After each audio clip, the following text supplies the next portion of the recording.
Yes, it is dangerous to a certain limits.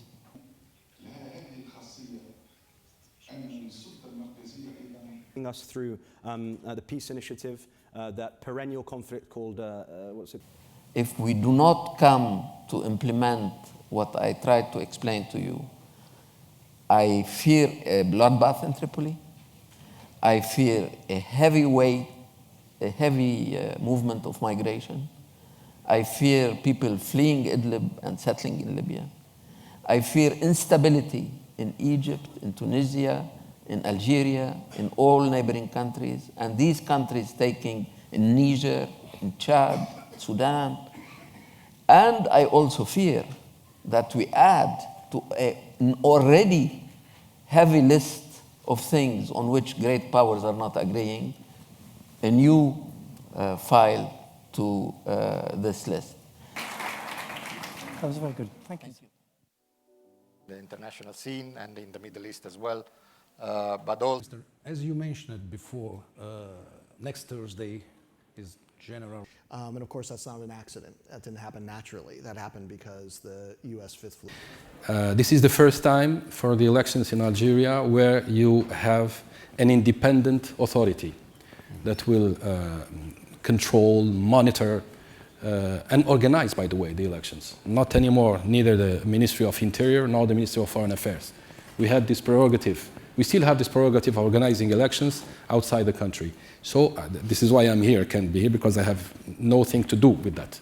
So this is an independent authority composed of judges, civil society. They already started, of course, from the beginning, from the preparation to the conclusion. I mean, we have nothing to do. I mean, just to give the best conditions, the best guarantees for the population, for the Algerians, that this is transparent, this is fair. And whether you accept it or you don't accept it, the process is absolutely fair, transparent. Weeks and months. Does this affect the relationship between you and the European institutions? We agree for dialogue. I agree to speak with you today. We agree to speak with anyone. If you want to have any question, I'm here. Or other authorities are here. But please, they should not, be it the European Parliament or anybody else. Absolutely, we don't care, whoever, the biggest shots, we don't care. Do not enter into our internal affairs, because the European Parliament went too far. I cannot imagine that, the European Parliament, they decided, they voted a resolution calling for specific laws to be changed. These laws were voted in our Parliament. I mean, it's a disregard of a disrespect, a disregard. This is not accepted. And when you mention some, if you have any specific case of human rights violation, please let me know. Let me know. I think Minister Ouagamia said something completely different. He said, well, for reconstruction, I think... Questions, not statements.